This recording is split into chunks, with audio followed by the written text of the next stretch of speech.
হরে কৃষ্ণ। পবিত্রা রোপণী একাদশী ব্রত কবে পালন করতে হবে? 23শে আগস্ট 2026 রবিবার নাকি 24শে আগস্ট সোমবার? আজকে আমরা পবিত্রা রোপণী একাদশী ব্রতের মাহাত্ম্য কথা শ্রবণ করব এবং সারা বিশ্বের সঠিক তারিখ, ব্রত পালনের সঠিক তারিখ এবং সারা বিশ্বের পালনের সময়সূচি, বিশ্বের 155 স্থানের ব্রতের পরদিন সকালের পালনের সময়সূচি আজকে আলোচনা দেয়া থাকবে। তো এই পবিত্রা রোপণী একাদশী ব্রত শ্রাবণ মাসের শুক্লপক্ষের একাদশী ব্রত। শাস্ত্র সিদ্ধান্ত অনুযায়ী এটি হচ্ছে শ্রাবণ মাসের শুক্লপক্ষের একাদশী ব্রত এবং সর্বাধিক বিশুদ্ধ চান্দ্রপঞ্জিকা অনুযায়ী এটি শ্রাবণ মাসের শুক্লপক্ষই হচ্ছে একাদশ তিথিতে। তো কবে পালন করতে হবে এই পবিত্রা রোপণী একাদশী ব্রত? কেউ কেউ একে পুত্রদা একাদশী বলে থাকেন এই কারণে যে এই একাদশী ব্রত পালন করলেও পুত্র সন্তান লাভ হয়। এই পবিত্র রোপণী একাদশী ব্রতের মাহাত্ম্য থেকে আপনারা সেটি শ্রবণ করতে পারবেন যে মাহিষ্মতি নগরের রাজা মহিজিৎ তিনি কিন্তু এই একাদশী ব্রত, এই পবিত্র রোপণী একাদশী ব্রত পালনের মাধ্যমে পুত্র সন্তান লাভ করেছিলেন এবং সেটি দাপর যুগের ঘটনা। সত্য ত্রেতা দাপর কলি চতুর্যুগেই কিন্তু একাদশী ব্রত পালন করা হয়। আপনারা সকলে অবশ্যই প্রতিটি একাদশী ব্রত নিষ্ঠা সহকারে পালন করবেন।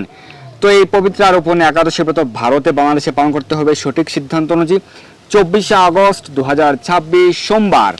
তবে কিছু কিছু স্থানে 23শে আগস্ট ব্রত, বিশেষ করে আমেরিকায়, পশ্চিম ইউরোপে, পশ্চিম আফ্রিকায় ব্রত 23শে আগস্ট।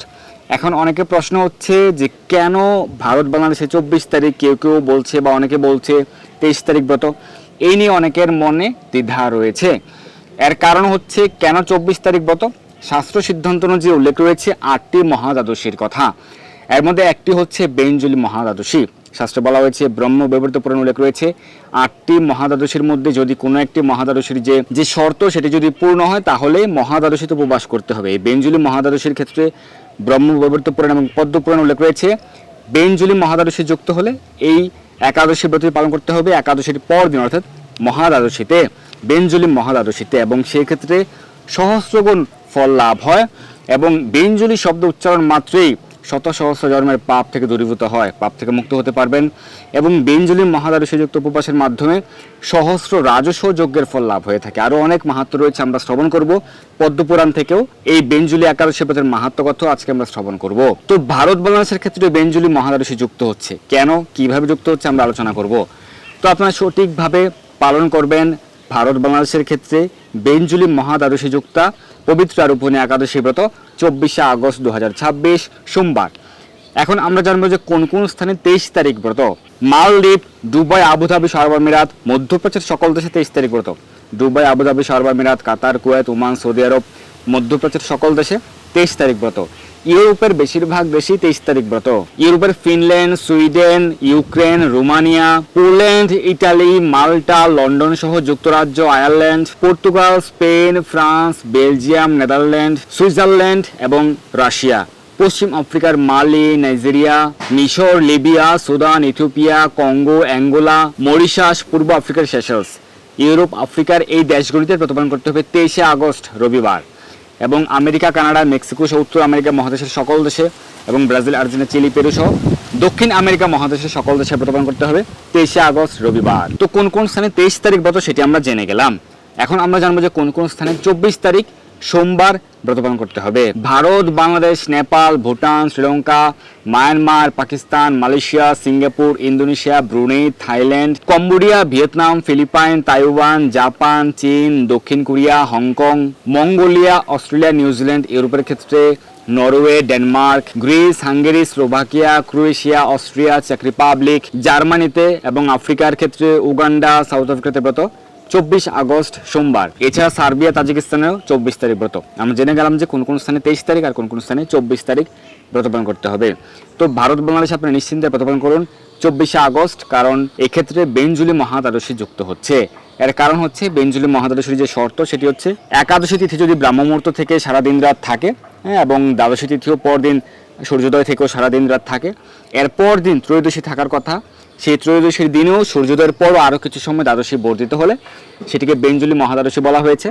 এই ক্ষেত্রে দ্বাদশীতে মহাদ্বাদশীতে উপবাস পালন করতে হয় এবং ত্রয়োদশীতে পালন নিষেধ, দ্বাদশীতে পালন করতে হবে। কারণ মহাদ্বাদশীতে উপবাস, তারপর দিন যে দ্বাদশী বর্ধিত হয়েছে এই বর্ধিত সময়ের মধ্যে, সূর্যোদয়ের পর থেকে যে বর্ধিত সময়, এই সময়ের মধ্যে পালন করতে হবে। তাই ভারতের সময় অনুযায়ী পালন কিন্তু সকাল 6টা 22 ঘটিকার মধ্যে, কারণ 24 তারিখ সারা দিন রাত কিন্তু দ্বাদশী তিথি রয়েছে। 23 তারিখ ব্রাহ্মমুহূর্ত থেকে একাদশী তিথি রয়েছে, 24 তারিখ ব্রাহ্মমুহূর্ত থেকে সারা দিন রাত দ্বাদশী তিথি রয়েছে এবং 25 তারিখ ভারতের সময় যে 25 তারিখ সকাল 6টা 22 ঘটিকা পর্যন্ত থাকছে দ্বাদশী তিথি সূর্য উদয়ের পরেও, তাই বেঞ্জুলি মহাদ্বাদশী। তো সেই কারণে বিশুদ্ধ চান্দ্রপঞ্জিকার সিদ্ধান্ত অনুযায়ী, শাস্ত্র সিদ্ধান্ত অনুযায়ী সঠিকভাবে একাদশী ব্রত পালন করতে চান যারা, সেই ক্ষেত্রে ভারতে বাংলাদেশের ব্রত পালন করবেন 24 তারিখ সোমবার এবং 25 তারিখ সকাল 6টা 22 ঘটিকার মধ্যে পালন ভারতের সময় অনুযায়ী। সারা বিশ্বের পালনের সময় আমাদের আলোচনা শেষের দিকে দেয়া থাকবে। তো আপনারা সঠিকভাবে পালন করুন এই পবিত্র রোপণী একাদশী ব্রত, শ্রাবণ মাসের শুক্লপক্ষের একাদশী ব্রত। এবং এই শ্রাবণ মাসের শুক্লপক্ষের একাদশী থেকে শ্রাবণ মাসের পূর্ণিমা পর্যন্ত কিন্তু কি রয়েছে একটি বিশেষ উৎসব, সেটি হচ্ছে ঝুলন যাত্রা মহোৎসব। আমরা ঝুলন যাত্রার মাহাত্ম্য সম্পর্কে আলোচনা করেছিলাম, আমরা চ্যানেলে রয়েছে, আপনারা দেখে নেবেন। এই বছর 6 দিন থাকছে ঝুলন যাত্রা মহোৎসব। 23 তারিখ থেকে 28 তারিখ পর্যন্ত আপনারা নিকটস্থ ইস্কন মন্দিরে গিয়ে যুক্ত হবেন বিকেলে সন্ধ্যায় এবং ভগবানের ঝুলন যাত্রা মহোৎসব আপনারা অংশগ্রহণ করে বিশেষ কৃপা আশীর্বাদ লাভ করবেন। তো পবিত্র রোপণী একাদশী ব্রত সঠিকভাবে সঠিক দিনে পালন করুন। একাদশী ব্রতের আগের দিন রাত 11টা সাড়ে 11টার মধ্যে অন্নপ্রসাদ রুট প্রসাদ গ্রহণ করে দন্ত মার্জন করে নেবেন। একাদশীতে সকল প্রকার অবিশেষ বর্জন। একাদশীতে আপনারা নির্জল উপবাস পালন করতে সম্ভব হলে সেটি সর্বোত্তম, যদি সম্ভব না হয় আপনারা ফলমূলাদি গ্রহণ করে প্রতিটি একাদশী ব্রত পালন করতে পারেন। ফল, জল, দুধ, কাজু বাদাম, কাঠবাদাম, আলু সেদ্ধ, মিষ্টি আলুর সাথে সাবুদানা ফ্রাই, সাবুদানা পায়েস, আলুর চিপস প্রভৃতি গ্রহণ করে প্রতিটি একাদশী ব্রত পালন করতে পারেন। তো একাদশীতে আপনারা কাউন, সেমাদানা, বাজরা, chia seed, oats, quinoa, buckwheat, ডালিয়া, ছোলা প্রভৃতি বর্জন, এগুলো রবি শস্যের অন্তর্ভুক্ত, তাই একাদশীতে এগুলো গ্রহণ করবেন না। সঠিকভাবে একাদশী ব্রত পালন করুন এবং একাদশী ব্রতে আপনারা বেশি বেশি হরিনাম জপ করুন, শাস্ত্র অধ্যয়ন করুন, মঙ্গলারতি করতে পারেন, প্রাতঃস্নান করতে পারেন, ভগবানের চরণকমলে তুলসীপত্র পুষ্প অর্পণ করবেন, তুলসীর জলদান, তুলসী পরিক্রমা আদি করবেন এবং আপনারা বেশি বেশি গীতা ভাগবত পাঠ করবেন, নির্দিষ্ট একাদশী ব্রত মাহাত্ম্যটি পাঠ করতে পারেন। এই একাদশীতে আপনারা পবিত্র রোপণী একাদশী ব্রত মাহাত্ম্য কথা পাঠ বা শ্রবণ করতে পারেন। এবং এই বেঞ্জুলি মহাদ্বাদশীর মাহাত্ম্য আমরা দেখতে পাবো যে গীতা ভাগবত পাঠের অনেক মাহাত্ম্য রয়েছে। বেঞ্জুলি মহাদ্বাদশীতে ভাগবত পাঠ অত্যন্ত মাহাত্ম্যপূর্ণ। শ্রীরাম মায়াপুর থেকে স্পেশাল ডিসকাউন্ট চলছে শ্রীমদ ভাগবত মহাপুরাণে। নর্মাল দক্ষিণা মূল্য 9,000 রুপিয়া, সেটি থেকে 1500 টাকা ডিসকাউন্ট মাত্র 7,500 সীমিত সময়ের জন্য ভাদ্র পূর্ণিমা পর্যন্ত চলবে। আপনারা খুব দ্রুত সংগ্রহ করুন, অনেক ভক্তরা সংগ্রহ করছেন, তো আপনারা সংগ্রহ করুন শ্রীমদ ভাগবত মাত্র 7,500 টাকা এবং all India courier charge free. আপনার বাড়িতে ফ্রি হোম ডেলিভারি পৌঁছে যাবে, কুরিয়ার চার্জ ফ্রি রয়েছে, 23 কিলো ওয়েটের কুরিয়ার চার্জ ফ্রি। এবং এখানেই শেষ নয়, যারা এই হোয়াটসঅ্যাপ নম্বর যোগাযোগ করে শ্রীমদ ভাগবত সংগ্রহ করবেন তাদের জন্য থাকছে 1000 টাকা সমমূল্যের গ্রন্থ উপহার হিসেবে থাকছে আমার পক্ষ থেকে। আপনারা খুব দ্রুত সংগ্রহ করুন শ্রীমদ ভাগবত মহাপুরাণ এবং বেশি বেশি গীতা ভাগবত অধ্যয়ন করুন। এছাড়া অন্যান্য গ্রন্থ সংগ্রহ করতে, গীতা বা একাদশী মাহাত্ম্য, রামায়ণ, মহাভারত অন্যান্য গ্রন্থ সংগ্রহ করতে বা তিলক, তুলসীমালা, জপমালা, জপব্যাগ সংগ্রহ করতে আপনারা আমাদের এই নম্বরে যোগাযোগ করুন। তো আপনারা সঠিকভাবে সঠিক দিনে পালন করুন পবিত্র রোপণী একাদশী ব্রত। একাদশী ব্রতের পর দিন পালনের নির্দিষ্ট সময়ের মধ্যে অন্ন বা রুটি বা ছাতু বা চিরা যে কোনো প্রকার অভিষেক গ্রহণ করে ব্রতের পালন করবেন। তো এখন আমরা পবিত্র রোপণী একাদশী ব্রতের মাহাত্ম্য কথা, বেঞ্জুলি মহাদ্বাদশীর মাহাত্ম্য শ্রবণ করব, এরপর সারা বিশ্বের পালনের সময় দেয়া থাকবে। পবিত্র রোপণী একাদশী ব্রত মাহাত্ম্য হচ্ছে, একদিন মহারাজ যুধিষ্ঠির ভগবান শ্রীকৃষ্ণকে জিজ্ঞাসা করলেন, হে প্রভু, শ্রাবণ মাসের শুক্লপক্ষের একাদশীর নাম কি, তা কৃপা করে আমার কাছে বর্ণনা করুন। শ্রীকৃষ্ণ বলেন, হে মহারাজ, এখন আমি সেই পবিত্র ব্রত মাহাত্ম্য বর্ণনা করছি, মনোযোগ দিয়ে তা শ্রবণ করুন, যা শোনা মাত্রই বাজপেয় যজ্ঞের ফল লাভ হয়। এই একাদশী ব্রতের মাহাত্ম্য কথা শ্রবণ করলে আপনার বাজপেয় যজ্ঞের ফল লাভ হবে। প্রাচীনকালে দাপর যুগের শুরুতে মহিজিৎ নামে এক বিখ্যাত রাজা ছিলেন। তিনি মাহিষ্মতি নগরে রাজত্ব করতেন, কিন্তু দুঃখের বিষয় এই যে তার মনে বিন্দুমাত্র সুখ শান্তি ছিল না, কেননা তিনি ছিলেন অপুত্রক। পুত্রলোকের ইহলোক পরলোক কোথাও সুখ হয় না। এরূপ চিন্তা করতে করতে রাজার বহুদিন কেটে গেল, কিন্তু তবুও পুত্র মুখ দর্শনে রাজা বঞ্চিতই রইলেন। নিজেকে অত্যন্ত দুর্ভাগা মনে করে রাজা চিন্তাগ্রস্ত হলেন এবং তিনি প্রজাদের সামনে গিয়ে বলতে লাগলেন, হে প্রজাবৃন্দ, তোমরা শুনো, আমি এই জন্মে তো কোনো পাপ কাজ করিনি, অন্যায়ভাবে আমার রাজকোষ বৃদ্ধি করিনি, ব্রাহ্মণ বা দেবতাদের সম্পদ কখনো গ্রহণ করিনি, উপরন্তু প্রজাদেরকে পুত্রের মতো পালন করেছি, ধর্ম অনুযায়ী পৃথিবী শাসন করেছি, দুষ্টদের যথানুরূপ দণ্ড দিয়েছি, সজ্জন ব্যক্তিদের যথাযোগ্য সম্মান করতে কখনো অবহেলা করিনি। তাই ব্রাহ্মণগণ, এই প্রকার ধর্মপথ অবলম্বন করা সত্ত্বেও কেন আমার পুত্র লাভ হলো না, তা আপনারা কৃপা করে অনুসন্ধান করুন। রাজার এই প্রকার কাতর উক্তি শ্রবণে ব্যথিত রাজভক্ত পুরোহিত ব্রাহ্মণগণ রাজার মঙ্গলের জন্য গভীর বনে ত্রিকালজ্ঞ মুনি ঋষির কাছে যেতে মনস্থ করলেন।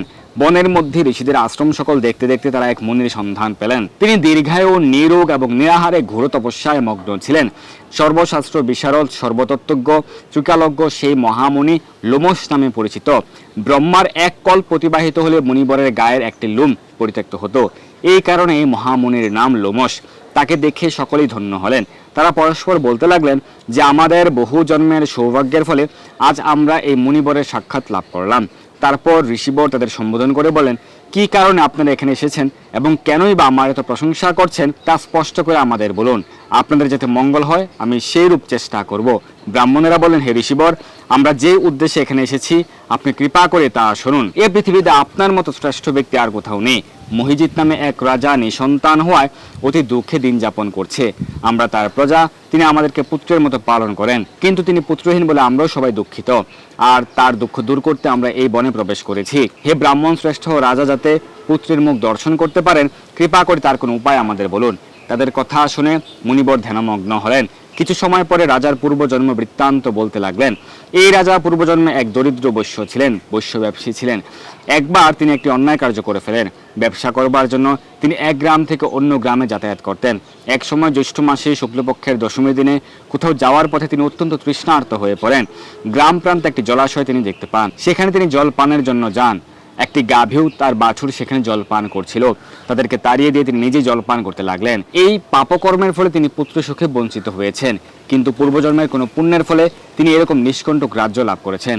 হে মুনিবর, শাস্ত্রে আছে যে পুণ্য দ্বারা পাপ দূর হয়। তাই আপনি এমন একটি পুণ্যব্রতের উপদেশ করুন যাতে তার প্রারব্ধ পাপ দূর হয় এবং আপনার অনুগ্রহে, আপনার কৃপায় তিনি একটি পুত্র সন্তান লাভ করতে পারেন। লোমশ মুনি বললেন, শ্রাবণ মাসের শুক্লপক্ষের পবিত্র রূপণী একাদশী ব্রত অভিষ্ট ফল প্রদান করে আপনারা যথাবিধি তা সকলে পালন করুন। লোমশ মুনির উপদেশ শুনে আনন্দ চিত্তে গৃহে প্রত্যাবর্তন করে তারা রাজাকে সেই সকল কথা জানালেন। তারপর সকলে মিলে মুনির নির্দেশ অনুসারে ব্রত পালন করলেন। তাদের সকলের পুণ্যফল রাজাকে প্রদান করলেন। সেই পুণ্য প্রভাবে রাজমহিষী গর্ভবতী হলেন। উপযুক্ত সময়ে বলিষ্ঠ সর্বাঙ্গ সুন্দর এক পুত্র সন্তানের জন্মদান করলেন। ভবিষ্যোত্তর পুরাণে এই মাহাত্ম্য বর্ণিত হয়েছে। এই ব্রত মাহাত্ম্য যিনি পাঠ বা শ্রবণ করবেন তিনি সমস্ত পাপ থেকে মুক্ত হবেন এবং পুত্র সুখ ভোগ করে অবশেষে দিব্য ধাম প্রাপ্ত হবেন। এটি হচ্ছে এই পবিত্র রূপণী একাদশী ব্রত মাহাত্ম্য কথা।